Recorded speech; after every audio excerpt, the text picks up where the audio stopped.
작업실의 공기는 오래된 캔버스와 테레비뉴, 그리고 희미한 먼지, 냄새로 가득 차 있었다.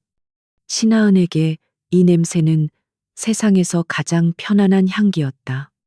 가느다란 붓을 쥔 그녀의 손가락은 거의 경건하게 수백 년의 세월이 내려앉은 그림 위를 스쳤다.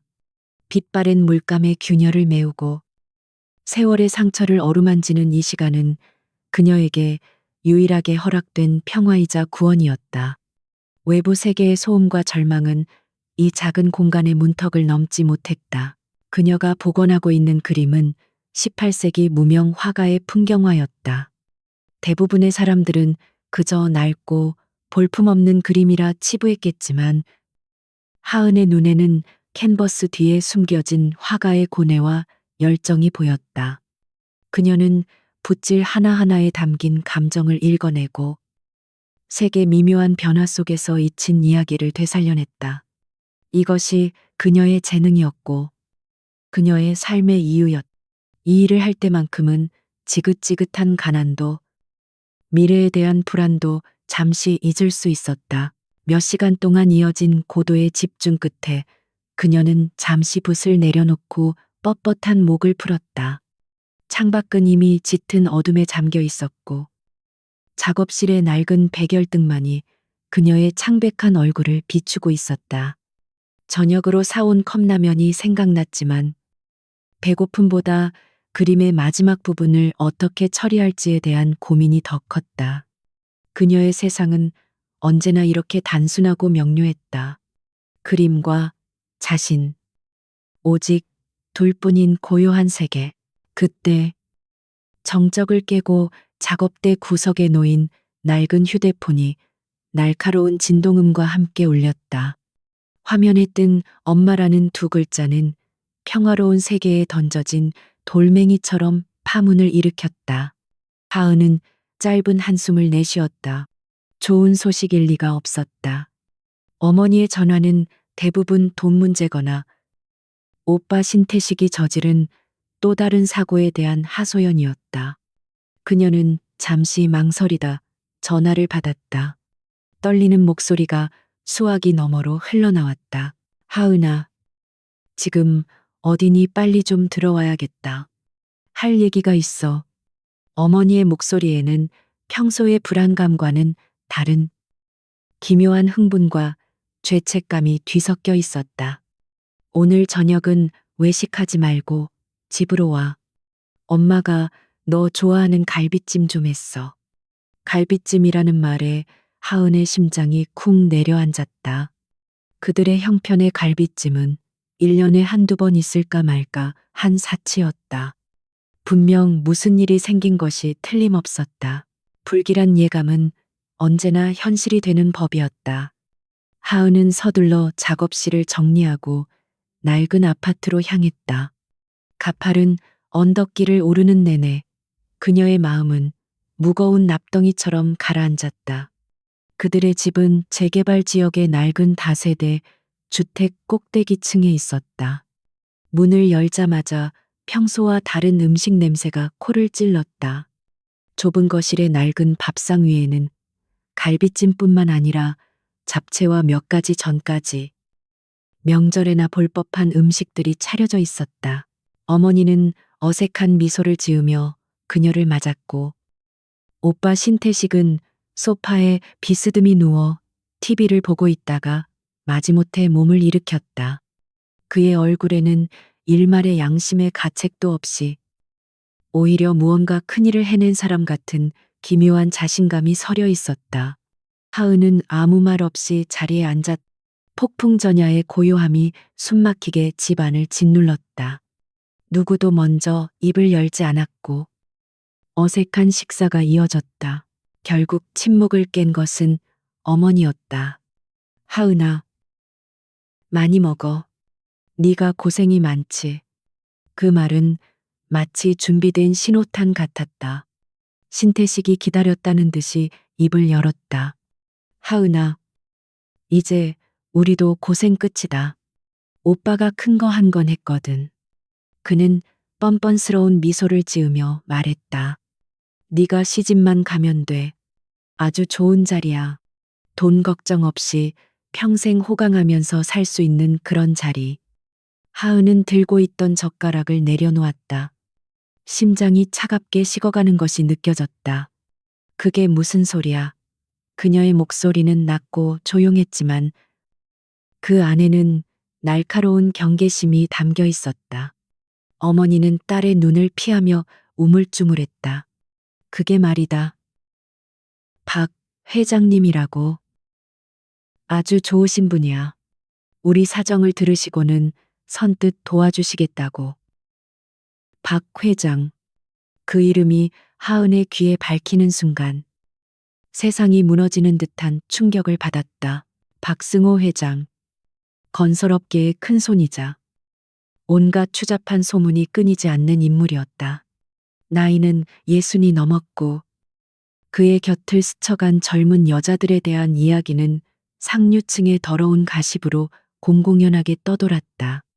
무엇보다 그는 잔인하고 탐욕스러운 인물로 유명했다. 그런 자에게 자신을 팔아넘기겠다는 가족들의 말에 하은은 피가 거꾸로 솟는 것 같았다. 그녀는 믿을 수 없다는 듯이 어머니와 오빠를 번갈아 쳐다보았다. 신태식은 오히려 당당했다. 박 회장님이 내 빚 전부 갚아주시고 이 집보다 훨씬 좋은 아파트 전세금까지 주시기로 했다. 네가 그분 마음에 쏙 들었나 보더라고. 지난번 갤러리 행사에서 널 보고는 계속 마음에 두셨다더라. 그의 말은 비수처럼 하은의 가슴에 꽂혔다. 지난달 오빠의 부탁으로 마지못해 따라갔던 갤러리 개관식에서 마주쳤던 늙은 남자의 탐욕스러운 시선이 떠올랐다. 그 시선의 의미가 이제야 명확해졌다. 하은은 자리에서 벌떡 일어났다. 온몸이 분노로 떨렸다. 미쳤어. 두 사람 다 제정신이야. 어떻게 나한테 그런 짓을 할 수가 있어. 그게 사람을 파는 거랑 뭐가 달라.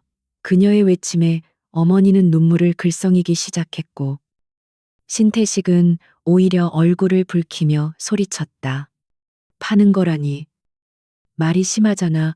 이건 우리 가족 모두를 위한 길이야. 너 하나 희생하면 다 같이 편하게 살 수 있는데. 그게 그렇게 억울해. 그의 말은 하은의 마지막 남은 이성의 끈을 끊어버렸다. 희생 오빠가 도박으로 날린 돈을 갚으려고 내 인생을 팔아넘기는 게 희생이야. 내가 왜 오빠의 더러운 빚 때문에 그런 늙은이한테 시집을 가야 하는데 절대 안 해. 죽어도 그렇게는 못해. 그녀는 단호하게 외쳤다. 그러나 어머니의 다음 말은 그녀를 절망의 나락으로 떨어뜨렸다. 하은아, 이미 돈은 받았어. 계약금으로. 내 오빠 빚 갚는데 다 썼단다. 순간 하은의 눈앞이 캄캄해졌다. 이미 돈을 받았다니. 자신에게 한마디 상의도 없이 그녀의 인생을 담보로 거래를 끝냈다는 사실에 숨이 막혔다. 그녀는 힘없이 주저앉았다. 어머니는 딸 앞에 무릎을 꿇고 울며 매달렸다. 미안하다. 하은아. 엄마가 못나서 그래. 하지만 이 방법밖에는 없었어. 이대로 가다간 우리 가족 다 길바닥에 나앉게 생긴단 말이야. 제발 엄마 좀 살려줘. 어머니의 눈물은 언제나 하은을 약하게 만들었다. 하지만 이번만은 달랐다. 이것은 단순한 부탁이 아니라 그녀의 영혼을 갉아먹는 거래였다. 그녀는 차가운 눈으로 어머니와 오빠를 바라보았다. 그들의 얼굴에서 그녀는 가족의 사랑이 아닌 자신들의 안위만을 생각하는 이기심을 보았다. 그들은 딸을, 동생을 판 것이 아니었다. 그들은 스스로의 영혼을 판 것이었다. 싫어요. 하은은 낮은 목소리로 하지만 분명하게 말했다. 절대 그럴 수 없어요. 차라리 내가 나가서 밤낮으로 일해서 돈을 벌어 갚을게요. 하지만 그런 식으로 내 인생을 팔지는 않을 거예요. 그녀의 단호한 태도에 신태식은 이성을 잃고 폭언을 퍼붓기 시작했다. 이 배은망덕한 년, 우리가 널 어떻게 키웠는데 이제 와서 우리를 버리겠다고. 네가 박 회장님 뜻을 거역하면 우리 가족은 다 죽는 거야. 알아. 그 순간 하은은 깨달았다. 이곳은 더 이상 그녀의 집이 아니었다. 자신을 보호해줄 가족은 어디에도 없었다. 그녀는 조용히 자리에서 일어나 자신의 작은 방으로 들어갔다. 문을 잠그자 거실에서 오빠의 고함 소리와 어머니의 울음소리가 희미하게 들려왔다. 방 안의 낡은 책상 위에는 그녀가 아끼는 보건 도구들이 가지런히 놓여 있었다. 저 도구들로 그녀는 죽어가는 그림에 새 생명을 불어넣었다. 하지만 지금 정작 자신의 삶은 누구도 구원해 줄 수 없는 깊은 어둠 속으로 가라앉고 있었다. 벽에 기댄 채 하은은 천천히 무너져 내렸다. 눈물이 뺨을 타고 흘러내렸지만 소리내어 울지는 않았다. 우는 것은 사치였다. 이제 그녀는 혼자였다. 이 지옥 같은 현실에서 어떻게든 탈출해야만 했다. 하지만 어떻게 이미 계약금까지 오고 간 상황이었다. 박승호라는 남자의 집요함과 잔인함을 익히 들어 알고 있었다. 그가 순순히 물러날 리 없었다. 사방이 벽으로 막힌 감옥에 갇힌 기분이었다. 그녀는 두 무릎 사이에 얼굴을 묻었다. 절망이 차가운 안개처럼 그녀의 온몸을 휘감았다. 밤의 장막이 도시를 뒤덮었을 때 신하은은 유령처럼 자신의 방에서 빠져나왔다. 그녀의 손에는 낡은 배낭 하나가 들려 있었다. 그 안에는 가장 아끼는 몇 개의 보건도구와 갈아입을 옷까지. 그리고 그녀의 전 재산인 몇만 원이 전부였다. 더 이상 이곳에 머물 수 없었다. 이곳은 더는 집이 아니라 그녀의 영혼을 제물로 바치려는 제단과도 같았다. 거실에서는 여전히 어머니의 흐느낌과 오빠의 신경질적인 목소리가 뒤섞여 새어나오고 있었지만 하은의 귀에는 더 이상 닿지 않았다. 그녀는 조심스럽게 현관문을 열고 어두운 복도로 나섰다. 삐걱거리는 낡은 계단을 내려오는 동안 그녀는 단 한 번도 뒤를 돌아보지 않았다. 가족에 대한 마지막 미련과 슬픔을 그 낡은 아파트에 모두 남겨두고 온 것처럼 거리로 나선 그녀를 차가운 밤 공기가 휘감았다. 어디로 가야 할지, 무엇을 해야 할지 아무런 계획도 없었다. 그저 박승호 회장이라는 늙은 거미가 쳐놓은 거미줄과 가족이라는 이름의 덫에서 벗어나야 한다는 본능만이 그녀를 움직이게 했다. 하은은 무작정 걷기 시작했다. 익숙한 동네의 골목길이 오늘따라 낯설고 위협적으로 느껴졌다. 모든 그림자가 그녀를 잡으러 오는 박 회장의 수하들처럼 보였고 스쳐 지나가는 자동차의 헤드라이트는 그녀의 도주를 비웃는 감시자의 눈빛 같았다. 그녀의 머릿속은 뒤엉킨 실타래처럼 복잡했다. 분노와 배신감, 그리고 미래에 대한 막막한 두려움이 그녀를 짓눌렀다. 이대로 영원히 도망자로 살아야 하는 걸까? 이름도 바꾸고 얼굴도 모르는 곳으로 숨어들어야 하는 걸까? 몇 시간을 정처 없이 헤맸을까? 그녀는 어느새 화려한 불빛이 가득한 강남의 거리 한복판에 서 있었다. 값비싼 외제차들이 굉음을 내며 지나가고 명품으로 치장한 사람들이 웃고 떠들며 그녀의 곁을 스쳐갔다. 그들의 세상은 그녀가 처한 지옥과는 너무나도 다른 별개의 우주처럼 느껴졌다. 허기와 탈진으로 어지러움을 느낀 그녀는 편의점에서 가장 싼 삼각김밥 하나를 사서 구석진 벤치에 앉았다. 차갑고 딱딱한 밥알을 씹으며 그녀의 눈에서 뜨거운 눈물이 후드득 떨어졌다. 그때였다. 그녀의 뒤에서 익숙한 목소리가 들려왔다. 신하은, 여기서 뭐 하는 거야? 돌아본 곳에는 오빠 신태식이 씩씩거리며 서 있었다. 그가 어떻게 자신을 찾아냈는지 알 수 없었지만 그 순간 하은의 머릿속에는 경고등이 켜졌다. 그녀는 반사적으로 자리에서 일어나 반대 방향으로 뛰기 시작했다. 거기 안 서.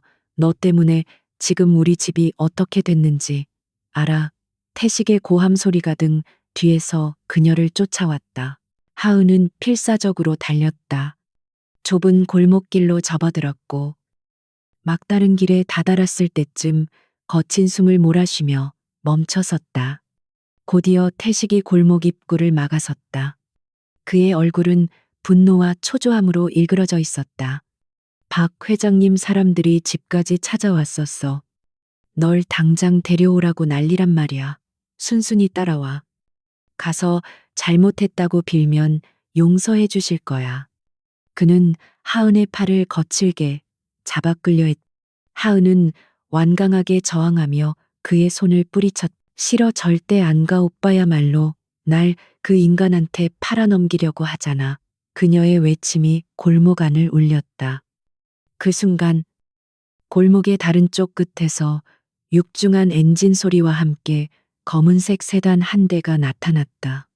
차 헤드라이트가 두 사람을 환하게 비추었고 건장한 남자 두 명이 차에서 내렸다. 그들은 태식이 아니라 하은을 향해 다가왔다. 박 회장의 사람들이었다. 태식의 얼굴에 잠시 안도하는 듯한 비열한 미소가 스쳐 지나갔다. 하은은 절망했다. 이제 정말 모든 것이 끝이라고 생각했다. 바로 그 찰나 정적을 깨고 또 다른 차량이 굉음과 함께 골목으로 미끄러져 들어왔다. 방금 전의 세단보다 훨씬 더 위압적이고 날렵한 디자인의 차였다. 그 차는 박 회장의 수하들과 하은 사이를 가로막듯 멈춰섰다. 운전석에서 내린 사람은 날카로운 인상의 비서였고 뒷좌석에서는 그림자처럼 깊고 차가운 아우라를 풍기는 한 남자가 천천히 모습을 드러냈다. 그는 최고급 원단으로 만들어진 검은색 코트를 입고 있었고 그의 눈빛은 주변의 모든 것을 얼려버릴 듯 냉정했다. 권지혁이었다. JH그룹의 총수, 대한민국 경제계의 냉혹한 지배자. 그는 박 회장의 수하들을 마치 길가의 돌멩이처럼 한번 훑어보더니 시선을 하은에게 고정했다. 그의 눈빛에는 어떤 감정도 담겨 있지 않았지만 하은은 그 시선 아래 자신의 모든 것이 발가벗겨지는 듯한 기분을 느꼈다. 며칠 전 갤러리 행사에서 잠시 스쳐 지나갔던 그 얼굴이었다. 그때는 그저 멀리서 바라보기만 했을 뿐인데 이렇게 가까이서 마주하니 그의 존재감은 숨이 막힐 정도였다. 박 회장의 수하들은 권지혁의 등장에 당황한 기색이 역력했다. 그들 세계에서 권지혁의 이름은 곧 법이자 공포였다. 그들 중 한 명이 마지못해 입을 열었다. 권 회장님, 여긴 어쩐 일로? 권지혁은 그들의 말을 가볍게 무시하고 하은을 향해 나지막이 말했다. 목소리는 낮고 차가웠지만 이상하게도 또렷하게 들렸다. 신하은 씨, 맞습니까? 하은은 무의식적으로 고개를 끄덕였다. 권지혁은 더 이상 아무 말도 하지 않았다. 그저 그의 비서가 하은에게 다가와 정중하지만 단호한 어조로 말했다. 신하은 씨, 저희 회장님께서 하실 말씀이 있다고 하십니다. 저희와 함께 가주시죠. 이것은 부탁이 아니라 통보였다. 신태식은 이 기막힌 상황을 이해하지 못한 채 어안이 벙벙해 있었고 박 회장의 수하들은 감히 권지혁에게 대항할 엄두를 내지 못하고 있었다. 하은에게 선택의 여지는 없었다. 늑대를 피하려다 호랑이 굴로 들어가는 심정이었지만 적어도 오빠와 박 회장의 소나귀에서는 벗어날 수 있었다. 그녀는 말없이 권지혁의 차에 올랐다. 차 문이 닫히는 순간 바깥 세상의 소음은 완벽하게 차단되었다. 최고급 가죽 시트의 냉기와 값비싼 방향제 냄새가 비현실적으로 느껴졌다. 차는 부드럽게 골목을 빠져나가 밤의 도시 속으로 사라졌다. 그녀는 JH그룹의 거대한 빌딩, 그 꼭대기에 위치한 회장실로 안내되었다. 통유리창 밖으로 서울의 야경이 보석처럼 펼쳐져 있었지만 하은의 눈에는 아무것도 들어오지 않았다. 권지혁은 거대한 마호가니 책상 뒤에 의자에 앉아 서류를 검토하고 있었다. 그는 하은이 들어온 것을 알면서도 한동안 시선을 떼지 않았다. 방 안에는 오직 종이 넘어가는 소리만이 울렸다. 마침내 그가 고개를 들었을 때 그의 눈빛은 이전보다 더욱 차갑고 날카로워져 있었다. 그는 하은의 머리부터 발끝까지를 마치 가치를 평가하는 감정사처럼 훑어보았다. 그 무례한 시선에 하은은 저도 모르게 주먹을 꽉 쥐었다. 앉지. 그가 턱짓으로 앞의 의자를 가리켰다. 하은은 잠시 망설이다 자리에 앉았다. 권지혁은 서류 한 장을 그녀 앞으로 밀었다. 그것은 그녀의 신상정보와 가족 관계, 그리고 신태식의 도박빚 내역이 상세히 적힌 보고서였다. 박승호 회장으로부터 계약금이 오고 간 사실까지 정확하게 기록되어 있었다. 자신의 삶이 이렇게 간단하게 몇 장의 종이로 요약될 수 있다는 사실에 그녀는 참담한 심정을 느꼈다. 권지혁이 마침내 입을 열었다. 그의 목소리에는 단 한 톨의 동정심도 섞여 있지 않았다. 상황 파악은 끝났을 테지. 박승호는 내 가족이 받은 돈의 10배를 위약금으로 요구할 거다. 갚지 못하면 내 오빠는 물론이고 너도 무사하지 못할 거고, 법의 울타리 밖에서 노는 인간들이니 경찰에 신고하는 건 무의미하다. 그는 마치 남의 이야기를 하듯 건조하게 사실을 나열했다. 하은은 입술을 깨물었다. 그가 하는 말은 모두 사실이었다. 그녀가 아무리 발버둥 쳐도 벗어날 수 없는 현실이었다. 절망이 다시 그녀의 목을 조여왔다. 권지혁은 그런 그녀의 표정을 잠시 관찰하더니 본론을 꺼냈다. 내가 제안을 하나 하지. 이 모든 문제를 해결해 줄 수 있는 제안이다. 그의 말에 하은은 의심스러운 눈으로 그를 쳐다보았다. 세상에 공짜는 없다는 것을 그녀는 너무나도 잘 알고 있었다. 권지혁은 의자에 깊숙이 몸을 기댄 채 마치 체스판에 마지막 수를 두는 왕처럼 선언했다. 그의 눈은 한치의 흔들림도 없이 그녀를 꿰뚫어 보고 있었다. 나와 결혼해. 계약 결혼이다. 1년 동안 내 아내 역할을 해주면 내 가족의 빚은 물론이고 박승호까지 깨끗하게 처리해주지. 권지혁의 제안은 천둥 소리처럼 신하은의 귓가를 때렸다. 결혼. 그것도 계약 결혼. 이 어처구니 없는 단어의 조합 앞에서 그녀는 잠시 사고를 멈추었다. 한쪽은 탐욕스러운 늙은이의 더러운 욕망이 기다리는 지옥이었고, 다른 한쪽은 이 얼음처럼 차가운 남자가 설계한 미지의 감옥이었다. 어느 쪽도 그녀가 원한 삶이 아니었지만 선택의 여지가 없다는 것을 뼈저리게 깨달았다. 그녀는 자신을 옴짝달싹 못하게 옥죄어 오는 현실의 무게를 느꼈다. 그녀는 권지혁의 얼굴을 빤히 쳐다보았다. 그의 눈에는 그 어떤 감정도 담겨 있지 않았다. 오직 철저한 계산과 목적 의식만이 번득일 뿐이었다. 그는 그녀를 여자로서 원하는 것이 아니었다. 그의 제안은 자선이나 동정이 아니었다. 그녀는 그에게 박승호 회장을 공격하기 위한 체스판 위의 말. 그 이상도 이하도 아니었다.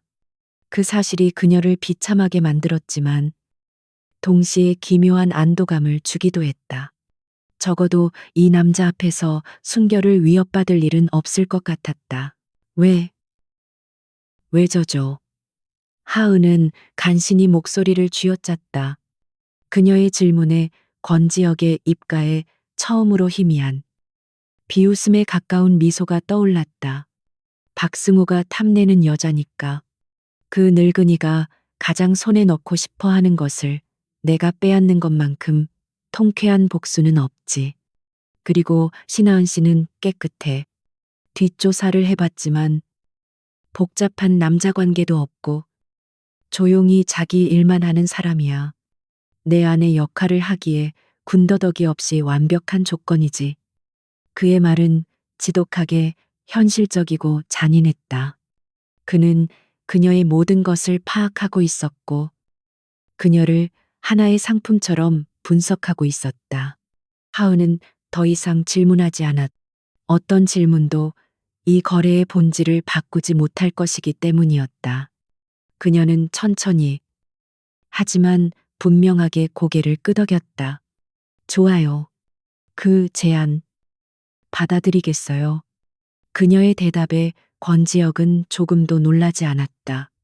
이미 예상했다는 듯 그는 옆에 있던 서류철을 열어 그녀 앞으로 내밀었다. 그것은 혼인 계약서라는 제목의 두꺼운 문서였다. 변호사가 작성한 듯 딱딱하고 빈틈없는 법률 용어들로 가득 차 있었다. 하은은 떨리는 손으로 계약서를 넘겼다. 내용은 지독할 정도로 상세하고 냉정했다. 계약 기간은 정확히 1년. 그 기간 동안 하은은 권지혁의 법적인 아내로서 대외적으로 완벽한 부부의 모습을 연기해야 했다. 공식 석상에 동행하고 언론 인터뷰에 응하며 JH그룹 안주인으로서의 품위를 지켜야 할 의무가 있었다. 그 대가로 권지혁은 신태식의 모든 도박 빚을 청산하고 박승호 회장이 다시는 그녀와 그녀의 가족에게 접근하지 못하도록 막아주기로 되어 있었다. 계약 기간 동안 하은에게는 최고급 주거 환경과 매달 충분한 품위 유지비가 제공되며 계약이 만료되면 위자료 명목으로 평생 돈 걱정 없이 살 수 있을 정도의 거액을 지급한다는 조항도 있었다. 이혼 사유는 성격 차이로 하며 이혼 후 두 사람은 서로의 삶에 일절 관여하지 않는다. 하지만 계약서의 핵심은 그 다음에 있었다. 상호 간의 사생활 존중이라는 항목 아래에는 세부 조항들이 명시되어 있었다. 첫째, 부부 침실은 각 방을 사용한다. 둘째, 공식적인 필요를 제외한 어떠한 신체 접촉도 금지한다. 셋째, 서로의 개인적인 과거사나 감정에 대해 묻지 않는다. 넷째, 계약의 내용은 절대 외부에 유출할 수 없으며 위반 시 모든 지원은 중단되고 지급된 금액의 10배를 위약금으로 배상해야 한다. 그것은 결혼이 아니라 철저한 비즈니스 계약이었다. 하은은 마지막 장까지 꼼꼼히 읽어내려갔다. 모든 조항이 그녀의 감정과 인간성을 철저히 배제하고 있었다. 그녀는 그저 권지혁의 아내라는 역할을 1년간 수행하는 배우일 뿐이었다. 하지만 아이러니하게도 이 비인간적인 조항들이 그녀를 안심시켰다. 이 계약은 명확한 시작과 끝이 있었고 감정이라는 변수를 차단함으로써 그녀를 보호해주고 있었다. 그녀는 펜을 들어 자신의 이름을 서명란에 적었다. 글씨가 조금 떨렸다. 그녀가 서명을 마치자마자 권지혁은 마치 기다렸다는 듯이 비서를 불렀다. 김 비서, 당장 혼인신고 서류 준비해. 그리고 언론사에 보도자료 배포할 준비도 하고. 내용은 JH그룹 권지혁 회장. 오랜 연인과 깜짝 결혼 발표. 상대는 예술품 복원 전문가 신하은 씨. 이 정도로 그의 일사천리 같은 진행에 하은은 혀를 내둘렀다. 그는 이미 모든 계획을 세워두고 있었던 것이다. 그날 이후 하은의 삶은 180도 바뀌었다. 그녀는 권지혁의 펜트하우스로 거처를 옮겼다.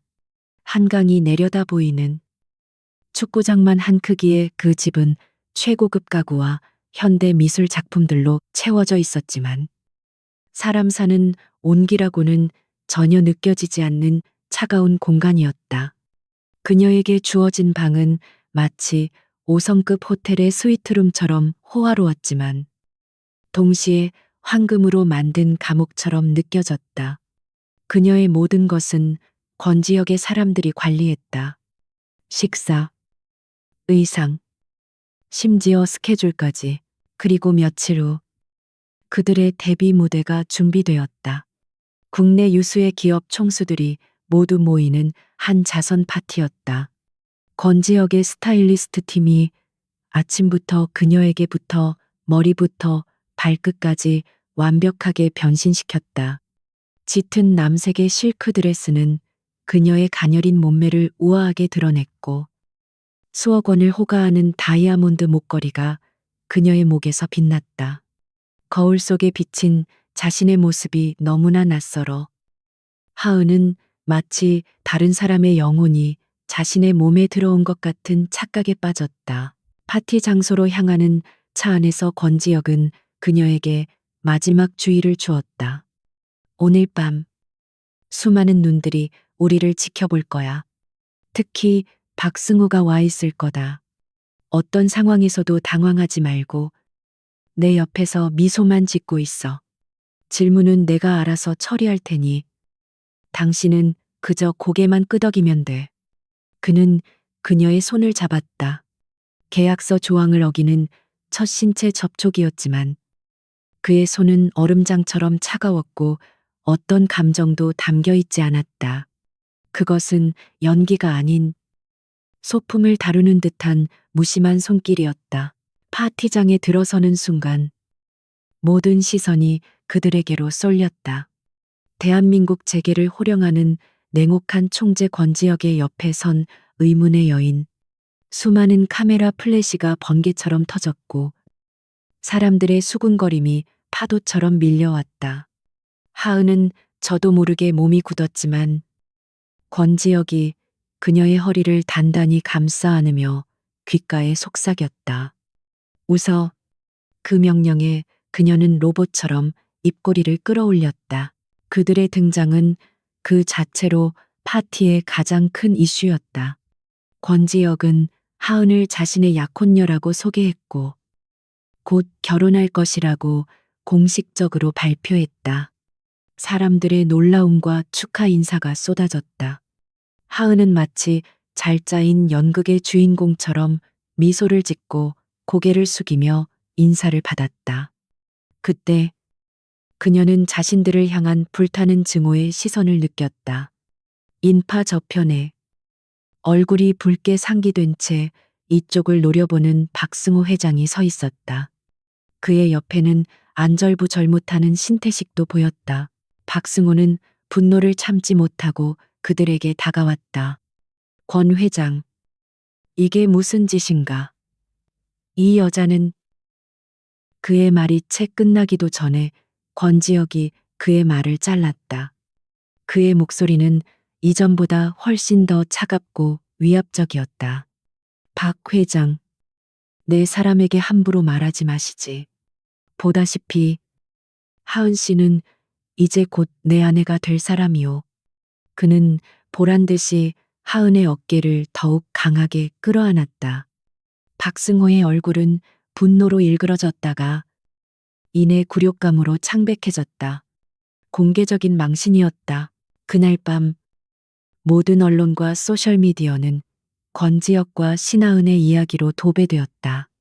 재벌 총수의 신데렐라, 세기의 로맨스 같은 자극적인 제목들이 넘쳐났다.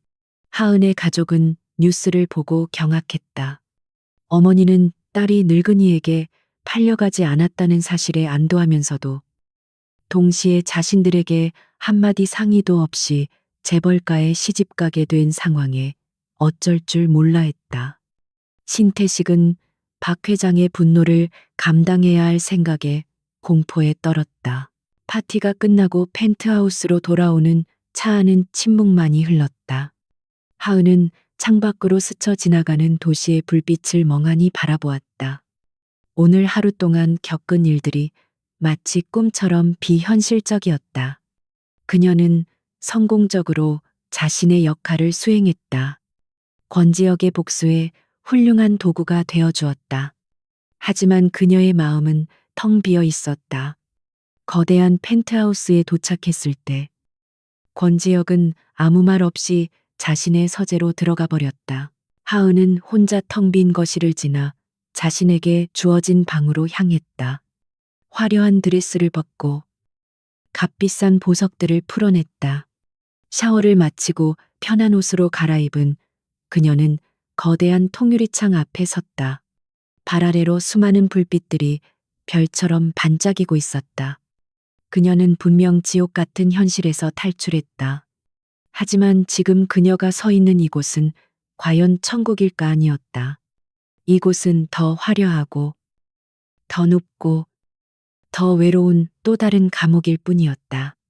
그녀는 자신이 거대한 게임판 위에 올려진 이름 모를 졸에 불과하다는 것을 직감했다. 새로운 세상에서의 첫 아침은 낯선 침묵 속에서 시작되었다. 신하은은 너무나도 넓고 푹신한 침대에서 눈을 떴다. 예전 집의 낡은 매트리스와는 비교도 되지 않는 편안함이었지만 그녀는 밤새 뒤척이며 설잠을 잤다. 창밖으로 스며드는 희미한 여명은 그녀가 더 이상 어둡고 비좁은 다세대 주택이 아닌 서울 하늘의 가장 높은 곳에 있다는 사실을 일깨워 주었다. 모든 것이 비현실적이었다. 그녀는 이곳의 주인이 아니라 잠시 머무는 이방인에 불과했다. 그녀가 방에서 나오자 집안일을 총괄하는 중년의 여집사가 정중하지만 기계적인 태도로 그녀를 맞았다. 일어나셨습니까? 사모님, 아침 식사는 회장님과 함께 서재에서 하시게 될 겁니다. 의상과 준비는 저쪽 드레스룸에 마련되어 있습니다. 사모님이라는 호칭은 마치 가시처럼 그녀의 귀를 찔렀다. 그녀는 그저 계약된 배우일 뿐인데 이 집의 모든 사람들은 그녀를 진짜 안주인처럼 대했다. 그들의 과도한 예의는 오히려 보이지 않는 벽처럼 느껴졌다. 권지혁과의 아침 식사는 숨막히는 정적 속에서 이루어졌다. 그는 경제신문을 읽는 데에만 집중했고 하은은 포크로 샐러드를 뒤적일 뿐이었다. 두 사람 사이에는 어떤 대화도 오가지 않았다. 그는 비즈니스 파트너에게 최소한의 정보를 전달하듯 오늘의 일정을 통보했다. 오후에는 변호사가 와서 몇 가지 서류 절차를 마무리할 거다. 저녁에는 JH그룹의 이사진 부부 동반 모임이 있으니 준비하도록. 그의 말은 질문이 아닌 명령이었고 하은은 그저 고개를 끄덕일 뿐이었다. 그녀의 삶은 이제 철저히 타인에 의해 계획되고 통제되었다. 오전에는 예절 교육과 스타일링 컨설팅이 이어졌고 오후에는 수많은 법적 서류에 서명을 해야 했다. 그녀는 자신이 누구인지, 무엇을 위해 이 일을 하고 있는지 점점 잊어가는 것 같았다. 유일한 위안은 권지혁의 서재 한편에 마련된 작은 공간이었다. 그곳에는 그녀가 아끼는 보건도구들이 옮겨져 있었고, 그는 놀랍게도 그녀가 작업할 수 있도록 작은 이젤과 그림 몇 점을 구해다 놓았다. 그곳에서 붓을 들 때만이 그녀는 잠시나마 진짜 신하은으로 돌아갈 수 있었다. 저녁이 되고 이사진 부부 동반 모임에 참석하기 위해 하은은 다시 한번 화려하게 꾸며야 했다. 그녀는 우아한 검은색 원피스를 입고 권지혁의 옆에 섰다. 모임 장소인 고급 레스토랑에 들어서자 JH그룹의 핵심 임원들과 그들의 아내들이 일제히 그들을 맞았다. 그들의 시선 속에는 호기심과 함께 날카로운 경계심, 그리고 은밀한 경멸이 뒤섞여 있었다. 그들은 갑자기 나타나 권지혁의 옆자리를 차지한 근본도 모르는 여자를 탐색하고 있었다. 특히 권지혁의 고모이자 그룹의 대주주 중 한 명인 권혜숙 여사의 시선은 유독 차가웠다. 그녀는 날카로운 눈으로 하은의 머리부터 발끝까지를 훑어보더니 가시 돋친 목소리로 말을 걸었다. 네가 바로 그 소문의 주인공이로구나. 보건 전문가라고 우리 지역이가 뭐가 아쉬워서 너 같은 애를. 그녀의 무례한 말에 주변 공기가 순간 싸늘하게 얼어붙었다. 하은은 얼굴이 화끈거리는 것을 느꼈지만 고개를 숙이는 대신 조용히 그녀를 마주 보았다. 그때 권지혁이 하은의 어깨를 감싸 안으며 나섰다. 그의 목소리는 평소보다 한 톤 낮고 차가웠다. 고모님, 제 사람에게 무례하게 구시는 건 용납 못합니다. 하은 씨는 곧 제 아내가 될 사람이고 이 자리에 있을 충분한 자격이 있습니다. 그의 단호한 태도에 권혜숙은 더 이상 말을 잇지 못하고 입술을 깨물었다. 주변 사람들은 서둘러 다른 화제를 꺼내며 어색한 분위기를 수습하려 했다. 하은은 그의 행동에 놀랐다. 계약 때문이라는 것을 알면서도 그 순간만큼은 그가 자신을 보호해주고 있다는 기묘한 감정을 느꼈다. 그러나 새로운 세상의 시련보다 더 끔찍한 것은 과거의 망령이었다. 며칠 후 하은이 펜트하우스에 혼자 있을 때 인터폰이 울렸다. 화면에 나타난 것은 그녀의 어머니와 오빠 신태식의 얼굴이었다. 그들은 경비원들의 제지를 받으며 건물 로비에서 소란을 피우고 있었다. 하은의 심장이 철렁 내려앉았다. 그녀는 결국 그들을 안으로 들일 수밖에 없었다. 호화로운 펜트하우스에 들어선 두 사람은 눈이 휘둥그레지며 감탄사를 연발했다. 그들의 방문 목적은 명확했다. 신태식은 조금의 망설임도 없이 본론을 꺼냈다. 하은아, 매제될 사람이 이렇게 큰 부자인데 우리한테 이럴 수 있어. 당장 박 회장한테 받은 돈은 돌려줬지만 그동안 우리가 얼마나 마음고생이 심했는지 알아. 사업 자금 좀 내줘야 하는 거 아니냐. 어머니 역시 옆에서 눈물을 글썽이며 거들었다. 그래, 하은아, 내 오빠 새 출발 좀 하게 도와줘라. 이제 한 가족이 될 사이인데. 그들의 뻔뻔하고 탐욕스러운 태도에 하은은 온몸의 피가 차갑게 식는 것을 느꼈다. 나가. 그녀는 낮은 목소리로 말했다. 여긴 두 사람이 올 곳이 아니에요. 그리고 전 두 사람에게 줄 돈 단 한 푼도 없어요. 그녀의 단호한 거절에 신태식은 본색을 드러냈다. 뭐 이 배은망덕한 년, 우리가 아니었으면 네가 어떻게 이런 데서 살아. 당장 권서방한테 전화해서 돈 내놓으라고 해. 그는 거실에 값비싼 도자기를 집어 던질 듯 위협하며 소리쳤다. 바로 그 순간 현관문이 열리고 권지혁이 들어왔다. 그의 뒤에는 비서와 경호원들이 서 있었다. 그는 이 난장판을 차가운 눈으로 한번 훑어보더니 신태식에게 시선을 고정했다. 그의 존재감만으로도 거실의 온도가 몇 도는 내려가는 듯했다. 내 집에서 내 사람에게 무슨 짓이지. 그의 목소리는 조용했지만 그 안에는 서늘한 분노가 담겨 있었다. 신태식은 거대한 포식자 앞에선 초식 동물처럼 순식간에 기가 죽었다. 권지혁은 한마디 말도 없이 김 비서에게 눈짓했다. 김 비서는 서류 가방에서 두 개의 봉투를 꺼내 그들 앞에 던졌다.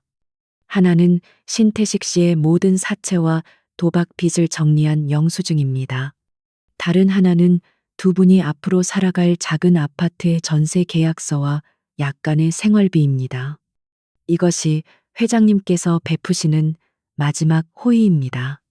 그리고 그는 차가운 목소리로 덧붙였다. 다시는 신하은 씨나 회장님 앞에 나타나지 마십시오. 한 번 더 이런 일이 생기면 그때는 법적으로 해결하겠습니다. 당신들이 감당할 수 없는 방식으로. 어머니와 오빠는 겁에 질려 아무 말도 못하고 봉투를 챙겨 도망치듯 펜트하우스를 떠났다. 그들이 사라지자 거실에는 무거운 침묵만이 남았다. 하은은 고개를 숙인 채 서 있었다. 그는 그녀의 가장 치욕적인 부분을 보고 말았다.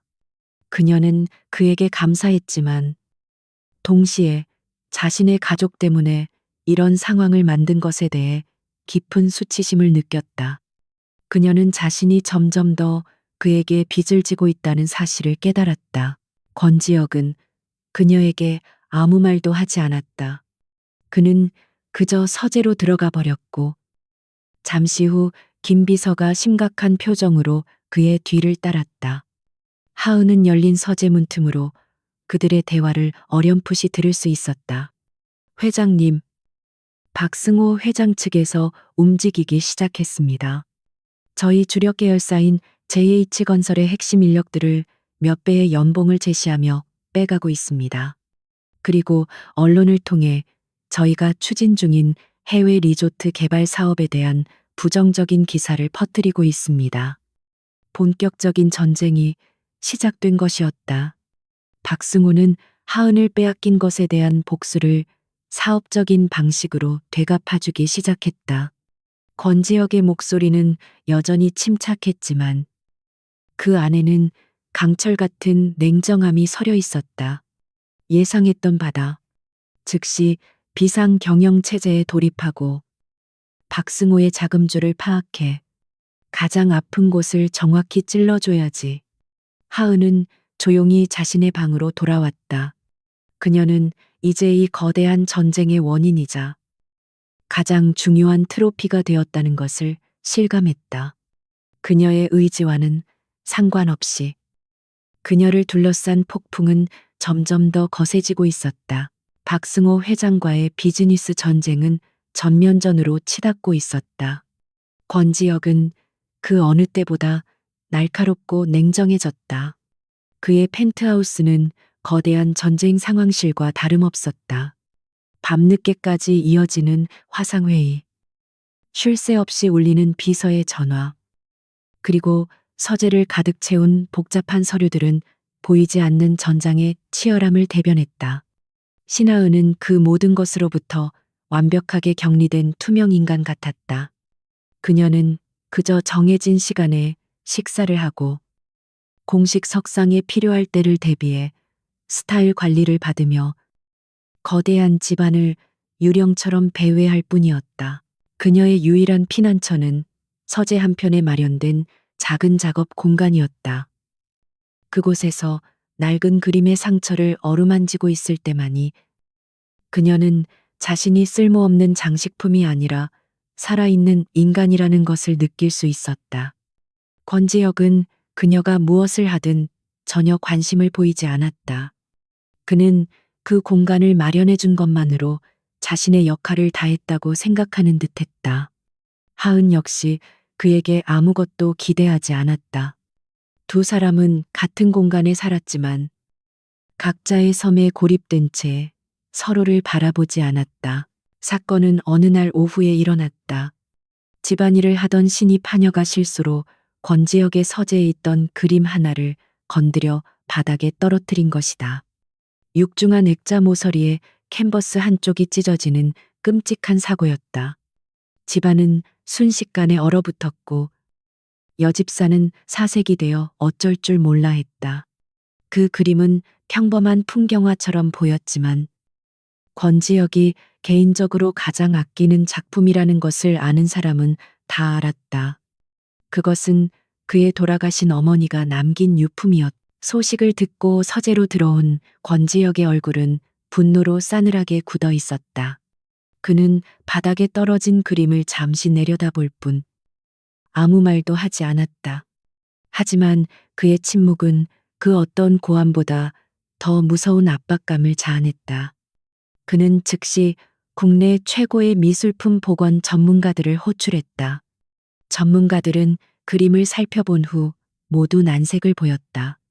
찢어진 부위가 너무나 미묘한 색감의 변화가 있는 곳이라 완벽하게 복원하는 것은 불가능에 가깝다는 진단이었다. 시간도 수개월이 걸릴 것이라고 했다.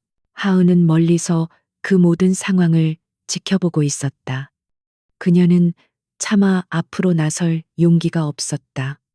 그의 사적인 영역에, 그것도 그가 가장 아끼는 물건에 감히 끼어들 수 없었다. 하지만 찢어진 캔버스를 보는 순간 그녀의 심장은 전문가의 본능으로 뛰기 시작했다. 그녀는 그 그림이 어떤 시대에 어떤 물감을 사용했는지, 캔버스의 직조 방식이 어떠한지를 한눈에 꿰뚫어 보았다. 그리고 전문가들이 놓치고 있는 복원의 핵심 포인트를 발견했다. 모두가 절망적인 분위기 속에서 어쩔 줄 몰라 하고 있을 때 하은은 조심스럽게 앞으로 나섰다. 모든 시선이 그녀에게로 쏠렸다. 그녀는 권지혁 앞에 서서 떨리는 목소리로 하지만 단호하게 말했다. 제가 한번 해봐도 될까요? 그녀의 말에 그 자리에 있던 모두가, 심지어 권지혁조차도 놀란 표정을 지었다. 한 전문가는 코웃음을 치며 그녀를 무시했다. 아가씨가 뭘 안다고. 이건 장난이 아니오. 그러나 하은은 물러서지 않았다. 그녀는 권지혁의 눈을 똑바로 쳐다보며 말을 이었다. 이 그림은 19세기 후반 프랑스 유화 물감과 플랑드르 지역의 아마포 캔버스를 사용했어요. 찢어진 부분의 색감은 코발트 블루와 번트 시에나를 아주 미세한 비율로 혼합한 것인데 빛의 각도에 따라 색이 미묘하게 달라 보여요. 지금의 기술로는 이 색감을 재현하기 어렵지만 당시 화가들이 사용했던 전통적인 안료 혼합 방식을 사용하면 가능해요. 일주일이면 충분합니다. 그녀의 설명은 너무나도 구체적이고 전문적이어서 아무도 반박할 수 없었다. 권지혁은 차가운 눈으로 그녀를 오랫동안 응시했다. 그는 그녀의 눈 속에서 두려움이 아닌 자신의 기술에 대한 확고한 자신감과 그림에 대한 깊은 애정을 읽었다. 그는 잠시 침묵하다가 마침내 낮은 목소리로 결정을 내렸다. 좋아, 맡기지. 하지만 명심해. 만약 그림을 망치면 그땐 우리 사이의 계약도 그걸로 끝이야. 그것은 기회이자 살벌한 경고였다. 그날부터 하은은 자신의 작업 공간에 틀어박혀 그림 복원에만 매달렸다. 그녀는 더 이상 권지혁의 계약 아내가 아니었다. 그녀는 오직 자신의 기술과 영혼을 쏟아붓는 예술품 복원 전문가 신하은이었다. 그녀의 손놀림은 섬세하고 정교했으며 고도의 집중력으로 빛나는 그녀의 눈은 그 어떤 보석보다도 아름다웠다. 그녀는 밤을 새워가며 찢어진 캔버스에 올을 한 올 이어 붙이고 수십 번의 테스트를 거쳐 완벽한 색을 만들어냈다. 권지혁은 밤늦게 서재에 들렀다가 불이 켜진 그녀의 작업 공간을 무심코 들여다보곤 했다. 그는 소파에 앉아 서류를 보는 척하며 그림에 온전히 몰입한 그녀의 모습을 지켜보았다. 화려한 드레스와 보석으로 치장했을 때와는 전혀 다른 꾸밈 없는 열정과 전문성으로 빛나는 그녀의 모습은 낯설었지만 이상하게도 그의 시선을 사로잡았다.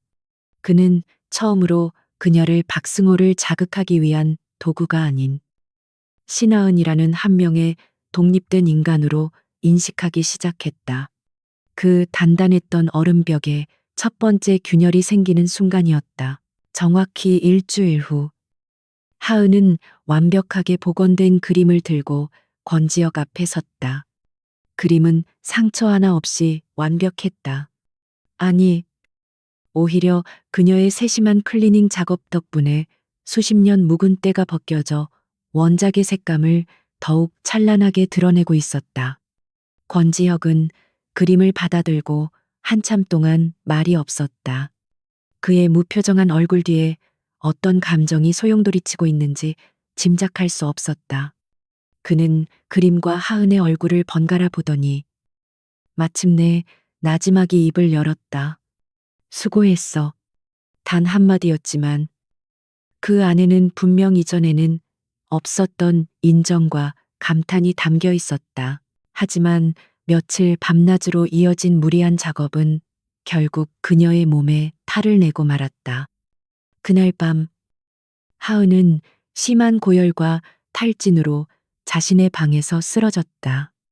그녀가 저녁 식사 시간에 내려오지 않는 것을 이상하게 여긴 여집사가 방에 올라갔다가 그녀를 발견하고는 비명을 질렀다. 그 시각 권지혁은 막 중요한 해외 투자자와의 화상회의를 끝내고 서재를 나오던 참이었다. 여집사의 다급한 보고에 그의 미간이 순간 찌푸려졌다. 그는 자신도 모르게 성큼성큼 그녀의 방으로 향했다. 침대 위에는 하은이 식은땀을 흘리며 의식 없이 누워 있었다. 창백한 얼굴과 가쁜 숨소리는 그녀가 얼마나 아픈지를 말해주었다. 권지혁은 순간 멈칫했다. 그는 이런 상황에 어떻게 대처해야 하는지 전혀 몰랐다. 그는 제국을 통치하는 왕이었지만 아픈 사람을 돌보는 방법은 배운 적이 없었다. 그는 잠시 망설이다가 조심스럽게 손을 뻗어 그녀의 이마에 대보았다.